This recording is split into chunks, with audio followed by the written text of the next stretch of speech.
A mom takes her 6-year-old son out of school for a day at the zoo. It's basically every kid's dream. But Amy Fry Pitzen failed to tell her husband about these plans. So he was pretty confused when he went to pick up his son Timothy at the end of the school day, only to be told by the school secretary that he was gone. Amy was found shortly thereafter, but Timothy remains missing nearly 10 years later, leaving a shattered father living in limbo, waiting for his son to come home. When a person goes missing, there's a special kind of pain in the not knowing. I want to tell the stories of those who never came home. I want to tell you the story of Timmothy Pitzen. I'm Kona Gallagher. And I'm Ethan Flick. And this is And Then They Were Gone.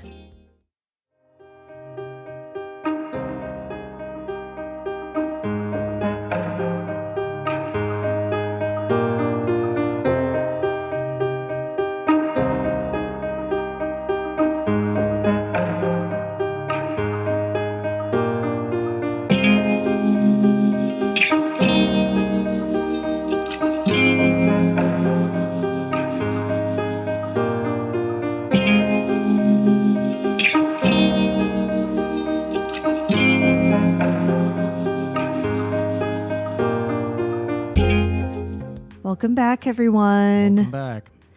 Thank you so much for joining us once again. So this is an interesting case, and it's one that I was familiar with. I'm assuming you've never heard of it? Of course not. Okay. This was actually requested, I didn't tell you this, by our oldest son, Cooper. Oh, really? Yeah. He was at his dad's house, and he just texted me one night, and he was like, you guys should do the Timmothy Pitzen case.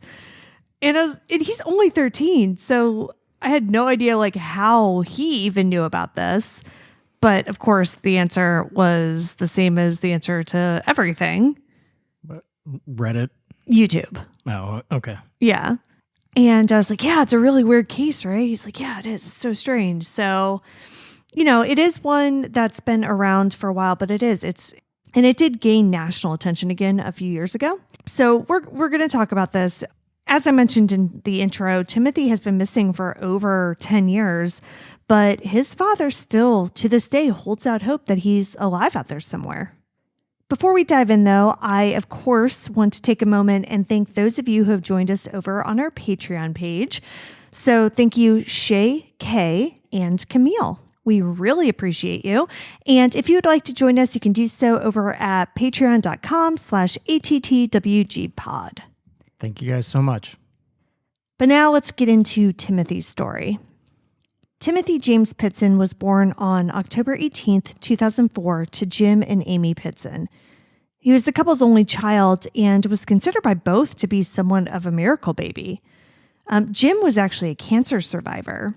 Oh, yeah? Yeah, so he battled Hodgkin's lymphoma when he was 20. And he had believed that the chemotherapy treatments that he had had back then had left him sterile. Amy, who had been married 3 times prior to her marriage to Jim, was ambivalent about having children. She suffered from depression, and she worried about passing that along to any future children.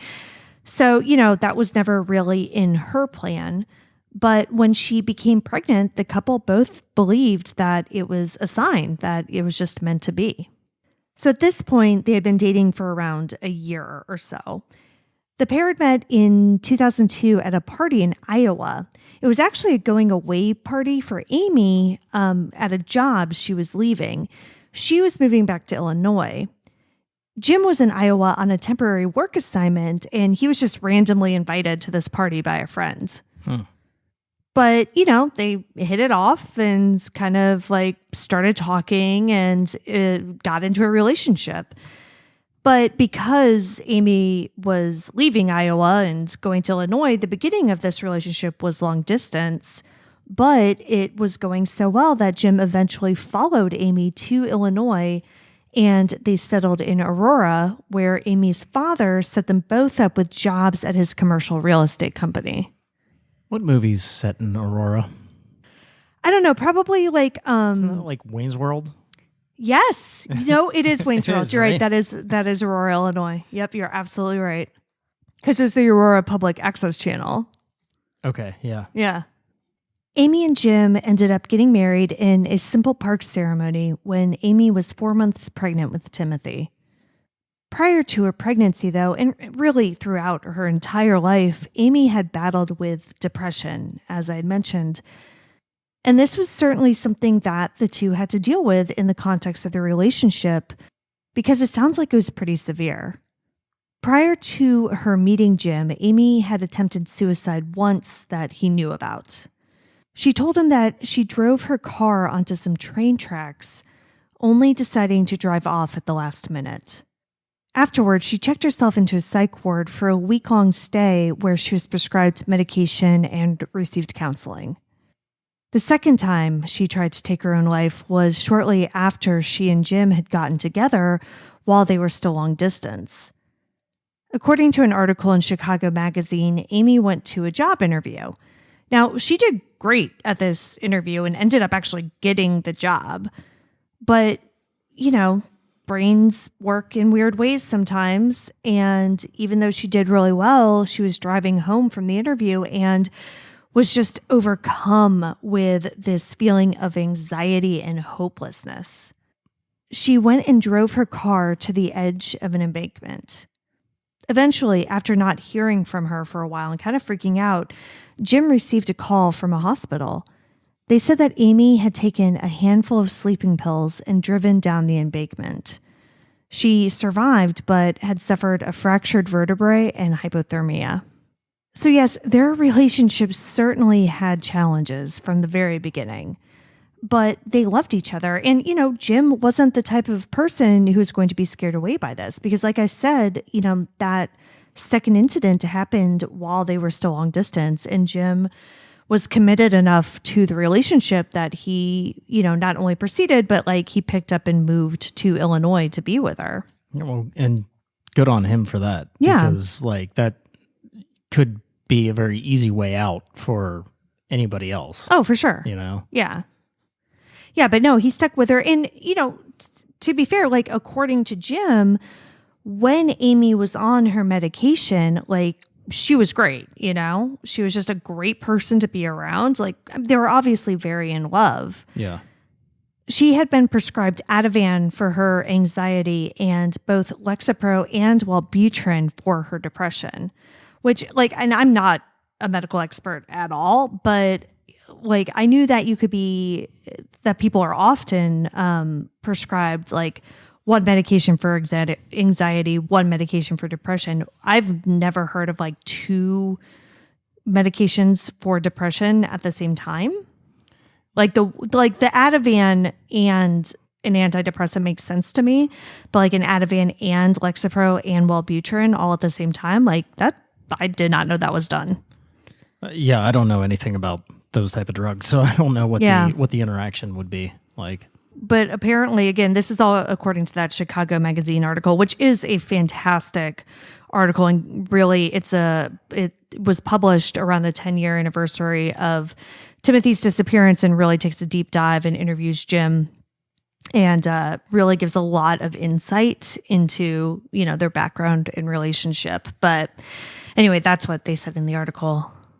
But in any case, the problem was that she wasn't always good about staying on her meds. And when she didn't take them regularly, things would get tense. Jim told Chicago Magazine that when she wasn't on her medication, she would have, quote, big highs and lows.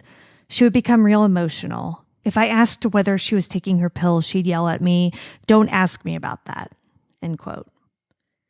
And so pretty soon it just turned into this thing that, he just started avoiding altogether. Yeah, which also is not great. Right, yeah. Obviously, you need that support and that kind of encouragement to stay on your medication. But at the same time, I'm sure her being on the medication and having these issues filled her with more anxiety, right, which made it even worse, Yeah, and, it sounds to me like they were both kind of just getting through things the way that they knew how to get through them. Yeah. You know, they were doing what they were equipped to do. And I don't think at this point either one of them was in the wrong, but it does sound like they definitely could have been benefited by like early couples counseling. Yeah. And I didn't mean to sound like I was blaming him. No. Yeah. I mean, it's a lot. It's a lot Yeah. to deal with as a partner. And, you know, he would like, it doesn't sound like he had any prior experience in this or anything like that. Or any like guidelines as far as what to do and where to go. Exactly. Yeah. So he just like I said, he just kind of started avoiding the subject and just dealing with the highs and lows as they came. And so, yeah. And so things just kind of got progressively worse in their relationship. But all of this did seem to change after Timothy was born, which I actually find really interesting because typically you're not permitted to take anti-anxiety or antidepressants like at all while pregnant. So to me, I mean, if you're already dealing with issues that are severe enough that you've attempted to take your own life on more than one occasion, and then when you're pregnant, if presumably you're not allowed to be on your medication, plus you've got all these pregnancy hormones, you know, running through your body that have never been there before, like that seems like a very fraught situation to me. Yeah, but maybe the fact that she was unexpectedly pregnant gave her something to focus on. You know what I mean? I mean, yeah, but it maybe it did. And maybe that was enough.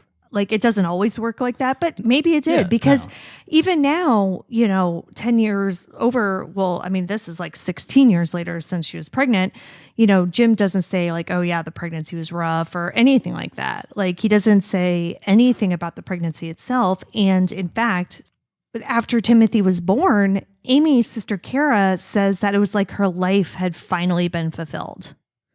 So Kara was also interviewed for that article in Chicago Magazine. And at one point she talked about how Amy was always searching for something. Like she was always looking for something external to find happiness. So she'd be like, okay, well, maybe if I just switch my job, maybe if I just move, maybe if I just, you know, find a new partner, then that will bring me happiness. She was always just looking for something outside of herself to bring her that happiness. And, you know, because what it sounds like is she did switch jobs fairly often. Jim was her fourth husband and she was in her 30s when they got married. She just had this kind of constantly looking for the next thing feeling. But Kara says that when Timothy was born, like that finally seemed to go away for her. You know, she finally seemed content and like she had found her purpose in life, basically. And things did stay like really good for a while. But, you know, as it turned out, having a baby didn't cure her depression. Can't really imagine why that wouldn't be the answer. Yeah. I mean, it had kept it at bay for a while because, again, it just gave her something else to focus on, something that she had never had before, and something that did bring her personal fulfillment. Mm-hmm. But but it also came with a lot of struggles. Yeah.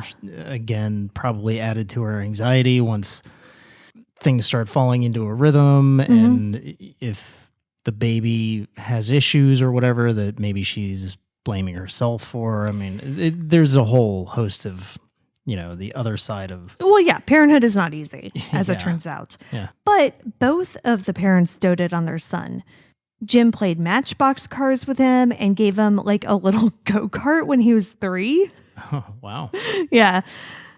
Amy would take him to the zoo and to the water park. Like that was their thing.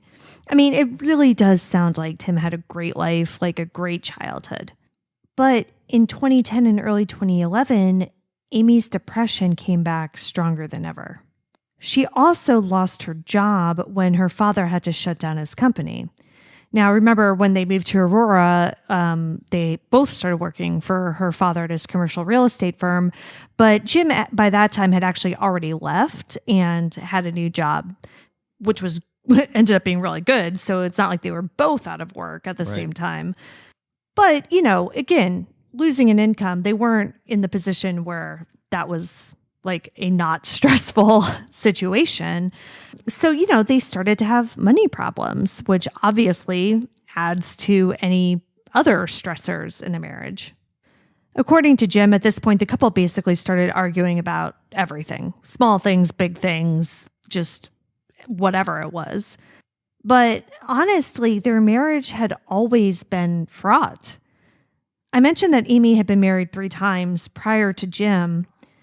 Well, in 2008, so when Timothy was around 2, Jim discovered that Amy was still meeting up with one of her ex-husbands. The pair had apparently just been to lunch a few times, but he did find text messages that were planning a rendezvous while Jim was going to be out of town. So when Jim found these text messages, he was pretty blunt. He told Amy, look, if you want to be with this guy, go ahead. We'll get divorced and I'll fight to get custody of Tim. According to Amy's sister, Kara, the idea of losing her son terrified Amy. Though she did come from money and could have gotten a good lawyer to represent her, which Jim definitely knew, she was afraid that her history of mental illness would work against her in a custody hearing. So, basically Jim's threat worked. And he does believe that she stopped communicating with that guy. Well, that's all well and good. That stopped the potential affair. Mm-hmm. I have a feeling that probably didn't sit well with her. Basically using her son as a means to kind of keep her in the marriage. No, I agree. And it's not that he was saying that explicitly, but you're right. That is basically what it was, even if that wasn't his explicit attempt. Right. Even if that wasn't the intention, she may have taken it that way. Right. And in a marriage that was already filled with conflict and conflict avoidance, oddly enough, I feel like that would just probably continue to add to the stressors that she was feeling. But it did. It just kind of kept on building and building. And to that point, in May of 2011, Amy decided to go on a girls' trip to the Bahamas with her best friend, which in and of itself, that's fine. Yeah, sounds great. Yeah, good for her. But she didn't actually discuss this with Jim at all. She just unilaterally decided it. And that rubbed Jim the wrong way. But Amy simply told him, you can't stop me. Again, it's just they're clearly not working in a functional way at this point, right? Because I think in general, if they were in a healthy place, Amy would have approached it in a way that said, hey, my best friend wants to take a girls trip to Jamaica. What do you think? And Jim would have been like, oh, okay, cool. Yeah, no, it sounds to me like there's a lot of underlying resentment on both sides. Exactly. A lot of trust issues, and then lack of communication built out of the fact that they pretty much ignored issues and conflicts as a way to get by. Right. There are so many elephants in the room that they're just stampeding and just crushing everything in their path at this point. Exactly. But they got to the point where instead of approaching something that shouldn't be difficult or filled with strife or whatever, they both just were coming from a place of, I think you're right, resentment, right? And it just blew up because she came at it in a very offensive, I'm doing this and you can't say anything about it. And then which sets him off. Exactly. Yeah. So she ends up going to the trip and, Jim was pissed. And so she was gone and he was home and he was pissed. It just was not great. But when Jim picked her up from the airport, she got in the car and just acted like the argument had never happened. Which seems like it's very typical of their relationship. Yeah.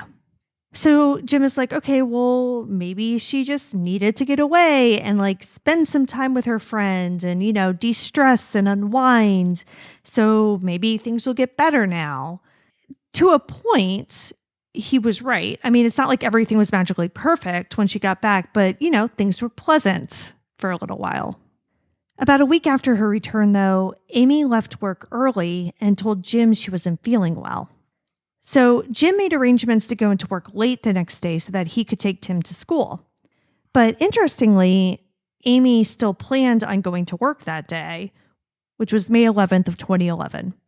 So Jim drove Timothy to school and dropped him off a little bit before 8. He then dropped Amy off of work and went to work himself. When he left work a few hours later, Tim's school had a short kindergarten day. He went in to pick up his son only to be faced with a confused school secretary who told him that Timothy wasn't there. So Jim was like, what?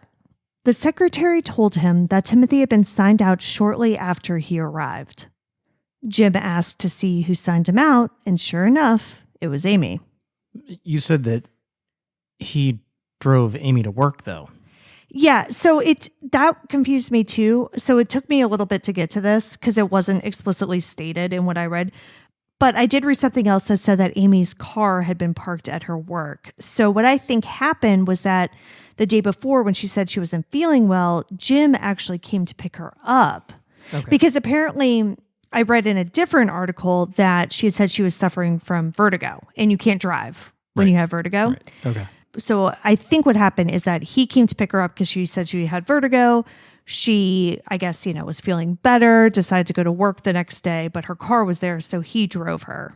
And I think the expectation was that she would work and then drive herself home in the evening. Right. And Gotcha. so my guess, because Jim was already planning on picking Timothy up, I don't know if she was either trying to make up, time that she had missed the day before, or if he was like, okay, you're probably good to drive yourself, but maybe I should pick up Timothy just to be on the safe side.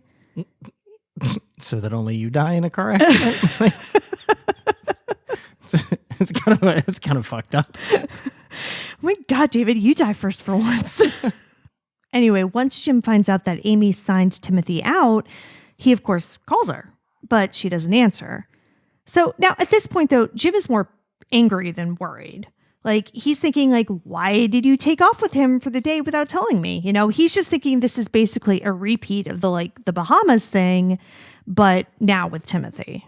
So he's just thinking that she's being inconsiderate, not that his son is in danger.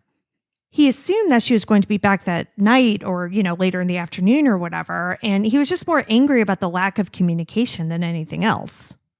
So Jim ended up taking the rest of the day off and basically just waited.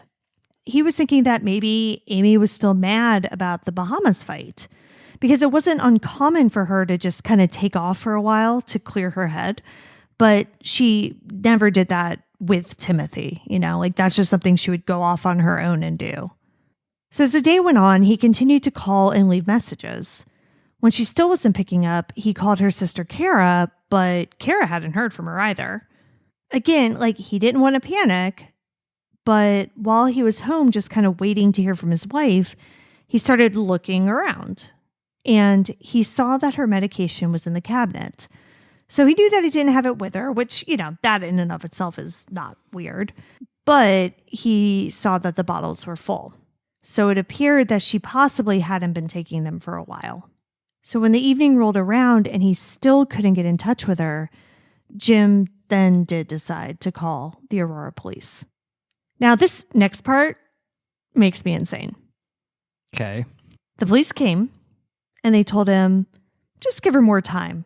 24 hours at least. What? That was their response? Yeah. Which, okay, to an extent I get because they're married. She's a custodial parent.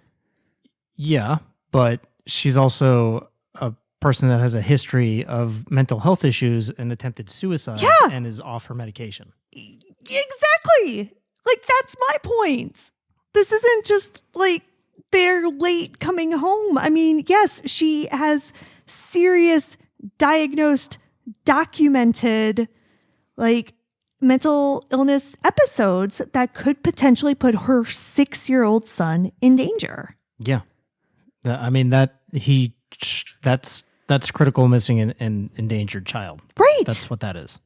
Yes. So to me, that warrants a much swifter response than, the mom has. Give it a day. Right. Like, they'll come back. I'm sure it's fine. I'll come back on my next shift and see how it's going. Yeah, well, that's like literally what happened. So this day, May 11th, 2011, that we're talking about was a Wednesday.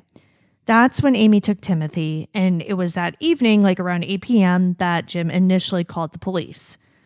So, yeah, the next day, officers showed up at work, at Jim's work, and I don't know if it was the same officers. They're like, oh, yeah, who did come back on their next shift, or if it was different ones. But either way, the next day. And they said, you know what? All right, I guess we can do a missing persons report. I mean, yeah, one would hope. This is now overnight. Yeah. Like, and no sign of either of them. No communication, nothing. Great response. Yeah. So the police filed the missing persons report on Thursday, the 12th. The next day, on Friday, Jim received what he must have thought at first was very good news from Kara. Kara and Amy's mom had actually called her and told Kara that Amy had called her. So Amy called their mom. Amy had said that everything was fine, that she just needed some time alone. So again... Alone with her 6-year-old child? Right. So from Jim's perspective, like, he's not happy, but everyone was kind of breathing a sigh of relief at this point because Amy got in contact with her mother. She said Tim was fine, like everything, like this was not cool, but everything seemed to be relatively okay. And everybody, including Amy's family, like everybody just assumed she'd be back soon. But she wasn't. In fact, things got weirder that day on Friday. In addition to her mom, Amy also called Jim's brother, Chuck. And Chuck was confused. He was like, have you talked to Jim? Like, you should call him. He's very worried. And Amy told him, quote, Timothy is my son and I can do what I want, end quote. That's not good. No. As soon as she hung up, Chuck immediately called his brother, obviously. And then Jim then immediately called Amy 3 times, but she never answered. After what had to have been an uneasy night's sleep, Jim received a knock on his door early in the afternoon of Saturday, May 14th. It was 2 detectives with the Aurora Police Department. I mean, at first Jim was relieved, like they must have found Tim and Amy. But his relief wouldn't last long.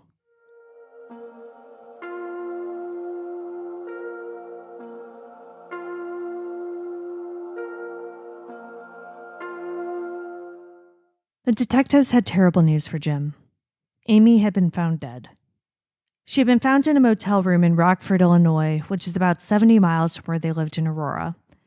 Amy had died by suicide. She had used a box cutter to slash her neck and her wrist. She also left a note. Now, the full note has never been released to the public. It's just kind of been paraphrased. But police say that in it, Amy apologized to the motel staff because they had to clean up after her.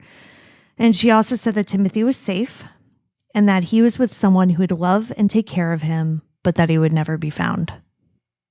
Jesus Christ. Yeah. This is when Jim's world basically ended. His wife was dead and his son was gone, and nobody had any idea where he was. So at this point, the search for Timothy became incredibly urgent. Aurora police got to work retracing Amy's steps over the past several days. Using a combination of phone calls, texts, and her toll pass, police were able to reconstruct her journey and subsequently find witnesses and CCTV footage to flesh out the picture. So this is what they found. Amy's journey since Wednesday had covered over 500 miles in 6 counties in both Illinois and Wisconsin. Basically, as soon as Jim dropped her off at work, she turned right around and went back to Timothy's school, arriving at around 8:15. Apparently, she told them that there was a family emergency. It took about 20 minutes for Tim to get out of class, but when he did, surveillance footage showed him taking his mother's hand and leaving. At around 10 a.m., Amy and Tim arrived at a repair shop in LaGrange, which was about 30 miles away from Aurora. She needed a few minor repairs done to her car, a 2004 Ford Expedition. The repairs would take a few hours, but Brookfield Zoo was nearby, and Tim loved that place. So Amy got one of the employees to drive them there while they waited for the car to be finished. Amy and Tim returned to the repair shop that afternoon and collected the car. From there, they went to the Key Lime Cove Water Resort in Gurnee, Illinois. The next day, they checked out and went to the Kalahari Resort in Wisconsin Dells, which is another fancy indoor water park. For those of you who are familiar with Great Wolf Lodge, these are similar to that. In fact, Key Lime Cove is actually now a Great Wolf Lodge. Thursday is when they got to Kalahari, and on the way, they stopped to buy Tim some more clothes because, he didn't have any clothes with him. He just had his Spider-Man backpack from school. Amy also bought him a craft kit and a toy car. CCTV at the resort shows Amy and Tim checking out on Friday morning. And the footage is completely ordinary. It's just he's waiting there bored and fidgeting while she checks out. Yeah, he doesn't know what's going on. Yeah, he and his mom would go to the zoo and they'd go to water parks. This isn't super strange for him. But this is the last known footage of Timothy. Friday afternoon after they checked out, Amy drove back to Illinois. This is also when she made all those calls to family. Amy and Tim both seemed fine on those calls, and Tim could be heard in the background. At one point, like every 6-year-old ever, telling his mom that he was hungry. Amy even briefly put Tim on the line to talk to Jim's brother, Chuck. Do we know what he said? No, it's never been explicitly said, but it doesn't sound like it was anything interesting. Okay. From everything that I've read, I get the general impression that during those calls in the afternoon, when people heard Timothy in the background, he seemed completely normal, completely fine, nothing was wrong whatsoever. But it was after those calls that things started to get more alarming. Amy turned her phone off and drove to Sterling, Illinois, which was about 80 miles away from Aurora. This is a pretty rural town, and Amy had no known connections there. But later, police would dig into her toll pass records, and they found that she had actually visited Sterling twice in the months leading up to her and Timothy's disappearance. Because her phone was turned off, police don't have a record of Amy's whereabouts for the next several hours. But they assume that whatever happened to Tim happened in the late afternoon to early evening of Friday, May 13th. Up to this point, all of the surveillance footage, whether it's from the resorts or the stores where she stopped, showed both her and Timothy. But around 8 p.m. on Friday, she was shown on CCTV at a grocery store where she purchased stationery and envelopes. In addition to the suicide note she left in the motel room, Amy also sent similar letters to her mother and her best friend whom she went on that Bahamas trip with. Timothy was not shown in the surveillance footage. Timothy was also not seen by staff when Amy checked into the motel in Rockford between 11:15 and 11:30 p.m. Amy's body would be discovered around 12:30 p.m. the next day. There was no sign of Timothy. Well, it's not that there wasn't any sign of Timothy. There was just no sign of him having been there physically. What they did find was Timothy's identification card. Now, this is one of those cards that was really big with the advent of McGruff the crime dog. So it was this card that little kids would carry around that had their name and their address and their fingerprints on it. Because, in the 80s and 90s, stranger danger was huge. And even though this was the early 2000s, clearly they were still doing this. The only other item that was found in the room that would have possibly been connected to Tim was a partially consumed bottle of Triaminic, which is a children's cough and cold medicine. Now, obviously, the best case scenario at this point would be to find Timothy nearby unharmed. But since that didn't happen, police were still encouraged by the fact that Timothy's belongings weren't in the motel room. They hoped that that meant Timothy and his things were still out there somewhere. So investigators began the first of many searches based on where they knew Amy had been. But it wasn't just Aurora Police. They brought in several other agencies, including the FBI and the U.S. Marshals. They put up flyers with Timothy's face along her route. Nick Beck was notified, and Jim went on the news. This was a full court press that gained a lot of regional news coverage. Authorities received several tips and potential sightings, but nothing panned out. So at this point, the obvious thought is that she met up with somebody in Sterling, basically to give Timothy away. Right. If her note is to be believed, then yes, that would be what makes sense. So I'm wondering, obviously she has no known, you said she has no known connections to anybody in Sterling, Mm-mm. but I'm wondering if Sterling was a middle ground meeting area for her and someone else. It makes more sense that it would be somebody that she knew or knows as opposed to like finding somebody on the internet that wants a kid. Yeah, no, that's definitely a good point.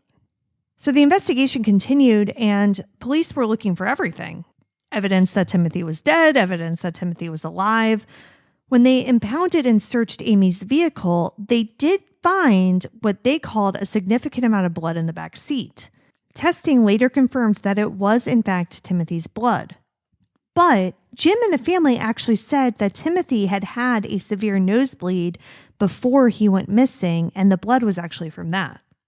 But this blood was the last piece of real evidence that the police had. Along with like Timothy's belongings, including the Spider-Man backpack that he was at school with and all the stuff that Amy had bought him, they did think it was a good sign that they didn't find that in the motel room. They also thought it was a good sign that they didn't find Timothy's booster seat in the car, because they thought, okay, well, maybe that means that she gave it to she whomever, passed it off. right? Right. But then like a week later, it turns out that it was at Timothy's grandma's house. So that was kind of a dead end. The cough syrup. Yes. You said a partially consumed bottle. Uh-huh. Do we know how much? Did they ever find out where it was purchased? Like, was this something that was purchased like during her stops? Yeah. I have not read that it was purchased during any of her stops. What I am interested in would be if they did an autopsy on her and if they did a tox screen as part of that, and if any of it was in her system. I'm sure that they did. Right. But like, I haven't found that. But like, to me, that would be incredibly interesting, right? Because is that something that she took herself in order to aid in her taking her own life? Right. Or did she give a large dose to Tim to either calm him down or put him to sleep to pass him off to somebody else? Right.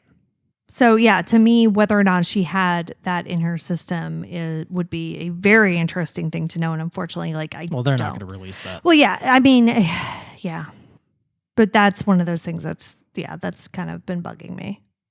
Despite everything that happened, Jim ended up burying his wife under a tombstone that said "loving mother." Sightings continued to happen periodically, but were eventually disproven. No family came forward to say that Amy had given Timothy to them, and the trail went cold. But then, in April of 2019, nearly 8 years after his disappearance, there was what seemed to be a huge break in the case. A boy appeared and said that he was Timmothy Pitzen. So I believe this happened on either April 1st or 2nd of 2019. The news article I found was from the 3rd. And I remember when this happened. This is when I first heard of this case because, like I said, this got a ton of coverage regionally. So this was all over all of the Chicago papers and everything. But I don't recall this making it out here to the East Coast back in 2011. But I do remember this story from 2019. Because, it was a huge, huge deal because while 99% of people who are reported missing are found, they're usually found shortly after their disappearance. The percentage of people who go missing as a child and then are found alive years later is incredibly small. So this is, gigantic news whenever it happens or potentially happens. Yeah. It also adds hope to those that are still looking for their children. Yeah, exactly. So this all happened in Newport, Kentucky, which is just across the bridge from Cincinnati, Ohio. A scared and agitated boy with a bruised face was seen wandering around a neighborhood. He eventually approached a woman and told her that he had been kidnapped and was being held at a local Red Roof Inn from which he had escaped. He went on to tell police that his name was Timmothy Pitzen and he had been kidnapped and passed around for the past 7 years. He said that when he escaped from the Red Roof Inn, he had been held by two, quote, bodybuilder type men, end quote. Obviously, the agency, like Cincinnati police, are dealing with all this, and they immediately notified Aurora police, who then went to Cincinnati to interview this boy. And then they, in turn, notified Jim and notified Amy's family. Jim, of course, was thrilled about the prospect of finally seeing his son again, but, he tried to temper his expectations. Sure. But Kara fully admits how she got her hopes up. She was like making plans. She was packing bags. She was, figuring out logistics, who's picking him up, where's he going to go, where's he going to stay. I mean, she was just 100% ready. For their part, police started to get a bad feeling when the boy claiming to be Timothy got cagey when they asked him to be fingerprinted. So this boy knew some information like Timothy's name and date of birth, but apparently didn't know things like the name of the family dog. Eventually, a DNA test was administered, and the results came back proving that, sadly, this boy was not Timmothy Pitzen. In fact, he wasn't even a boy. He was a man. Brian Michael Reaney was not 14, as Timothy would have been at the time, but 24. He had actually been released from Belmont Correctional Institution in Ohio less than a month before this, after serving a 14-month sentence for burglary and vandalism. So, what was the point of that? Well, this was actually not the first time that Reaney had claimed to be someone else. According to a December 2020 article from CBS News, authorities said that he had twice identified himself as a victim of juvenile sex trafficking, but was properly identified from fingerprints both times. So we're not going to get into the psychology of that. Right. Because this is not about him. It's not about him, and he clearly just came from a very bad place and was in a very bad place when this happened. By the time he was sentenced in December of 2020, Reaney apologized to Timothy's family and said that he wished he could have taken it all back. He was sentenced to 2 years in prison for aggravated identity theft, but 2 other charges were dismissed. The judge ordered that he should undergo counseling, and he was to be eligible for parole after 4 months. So Jim and, of course, Amy's family were all devastated by this, and Jim later said that it led him into another depression. Yeah, I'm sure. Yeah. But, ultimately, they all had compassion for Reaney. They understood he must have gone through some terrible experiences to get to the point where he would go up to a stranger and claim to be Timothy. And, just in general, like he did eventually say that he had basically seen a 2020 special on Timothy's case. So that's like how he knew the information he did know. Yeah. Timothy's grandmother, Alana Anderson, told reporters, quote, "I feel so sorry for the young man who's obviously had a horrible time and felt the need to say he was someone else," end quote. Well, this was a devastating event for Timothy's family. They were grateful that it got his story into the news once again. Yeah. Yeah. I mean, we talk about it, I feel like every episode. I mean, the more media coverage, the more attention to a missing person, the more chance that they'll be found. So, right. Yeah. Any kind of coverage is good. Especially because this really propelled it to the national stage, right? And Jim Pitzman, to this day, thinks that his son is alive out there somewhere. Like, he takes his wife's note at face value and does believe that she gave him to a family where she thought that he would be safe. I agree. I agree with that. There isn't any evidence of foul play. Nothing conclusive, right? I mean, there's the cough medicine that may or may not have been given to him. There's the blood that may or may not have been from a nosebleed. Yeah. But it doesn't make any sense. Like, if she did something to him, if she killed him, why would you leave these brand new clothes that you just bought for him with the body? You know what I mean? Yeah. I don't know. Those are not meaningful objects. Right. You know what like I mean? The craft kit that you bought for him. Yeah. Right. To me, it sounds like she was prepping him to to go somewhere else, to go on a journey, whatever, Yeah. not to murder him. So, I mean, the evidence suggests, and it's not conclusive at all, but the evidence suggests that she handed him off to somebody. That what she said in her note was true. Kara's theory, because she also, I mean, obviously she does believe that Tim's, like I said, she was ready. She was packing her bag. She was ready to go, right? So she does believe he's out there as well.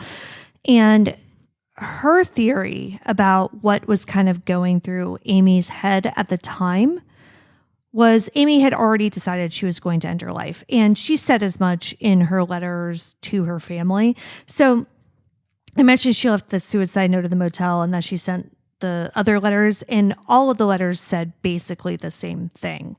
But Kara said that, in her letter, she said specifically, nothing you could have said or done would have made me not do this, meaning taking her own life, right? Like you could not have talked me out of this. Yeah. So what Kara thinks is that, in her own brain, like this was her logic, that she didn't want Timothy to grow up with the stigma of having a mother who took her own life. And so in her mind, it was better for him to have a new start with a new family somewhere else and not have to grow up with that. Yeah, maybe. I understand that that's her working theory. But you also have to keep in mind Timothy was 6. Yeah. So it's not like he's not going to have any memories of his dad or his mom. So even giving him to this new family under whatever story you tell him, he's never going to forget his mom and dad. I don't know, because there have been stories where like kids have, and it's not like they forget 100%. Like they remember kind of bits and pieces, but like kids not remembering even at that age and even older, like is not that uncommon. So there could be a teenager out there somewhere right now who doesn't remember that his name is Timmothy Pitzen, who doesn't remember that his dad was Jim Pitzman and his mom was Amy Fry Pitzen, but has vague memories, a lingering sense of something being weird. Right. Yeah. Who doesn't have any baby pictures. Right. Who, doesn't have... They were destroyed in a fire. Yeah, like there very well could be like a 16-year-old kid out there who just like kind of feels like something's been off but can't put his finger on it, and that is like what you hear in cases like this, right? Like that they don't know, like it's not like he's been sitting somewhere for 10 years going, I'm Timothy Pitzen and nobody's listening to me, like no, I wasn't saying that, but kind of along the same lines, like it doesn't just go away, right? Yeah. So there is probably something there. And I think that's, again, why Jim and Kara and, the rest of Amy's family are so happy to get this out on the national stage, because not only is it getting Timothy's picture out there, because Nick Beck, of course, has done an age progressed photo of him. They did one for the 10-year anniversary. So we have it on our blog of what Timothy might look like now.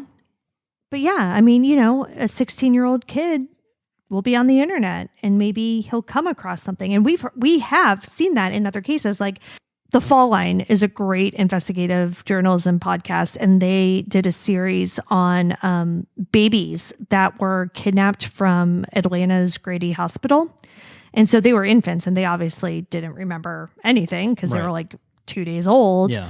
But like one of them eventually discovered, like was just on the internet and kind of discovered, like she had suspicions because things just had not added up in her childhood. And then eventually, discovered that she had been kidnapped. And so, things like that do happen. So I think that's what Jim is thinking, right? Like that maybe there's a 16-year-old kid out there who might be inspired to do a little digging. Yeah, I hope he's right. Right. Because, Jim and Kara obviously have been shattered by this. Neither one of them has moved on. I mean, Kara's marriage ended. She had a whole host of problems. She could not move past this at all. And Jim according to that Chicago Magazine article, I mean, his house, so he moved out of that Aurora house. Like, he tried to stay because it was Tim's house, and if he came home, but he said it was just so incredibly painful that he just could not stay there anymore. Yeah. So he moved, but now, you go into his house and the wall in his living room is just completely covered in pictures of his son. And so over the years, he's tried to date, but he'll bring a woman home and she'll say, hey, what's with all these pictures? And then, it just spirals from there. Right. Yeah. So they're waiting. There's nothing else they can do at this point. They're hoping, they're waiting that just somebody comes forward and says something, regardless of what happened to Timothy, even if, God forbid, he isn't alive anymore. Yeah. Maybe there was still somebody else besides Amy who was involved in that, just something. For their part, detectives who have worked on this case over the years kind of go back and forth as to their theory on whether or not Timothy is alive. Angeline Hartman, who is NCMEC's media director, has also come down on the side of Timothy being alive. She told Chicago Magazine, quote, "This is what I tell people. No one would have ever believed that J.C. Dugard was alive," end quote.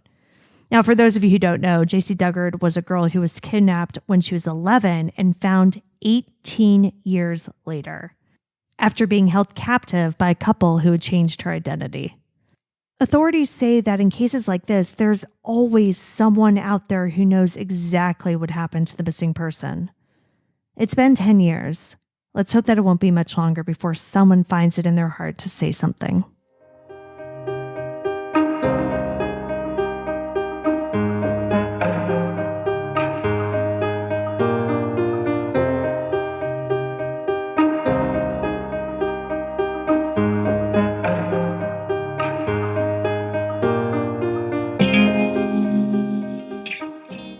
Timmothy Pitzen has been missing since May 11th, 2011. He was 4 foot 2 inches and approximately 70 pounds, with brown hair and brown eyes. He was 6 years old when he went missing. He would be 17 today. If you have any information on what happened to Timothy, please contact the Aurora Police Department at 630-256-5000.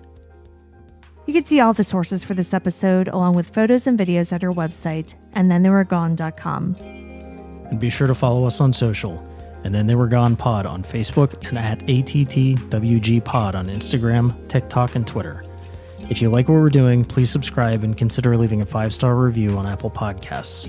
It will help new listeners find us. And the more people that listen, the more chances we have of bringing someone home.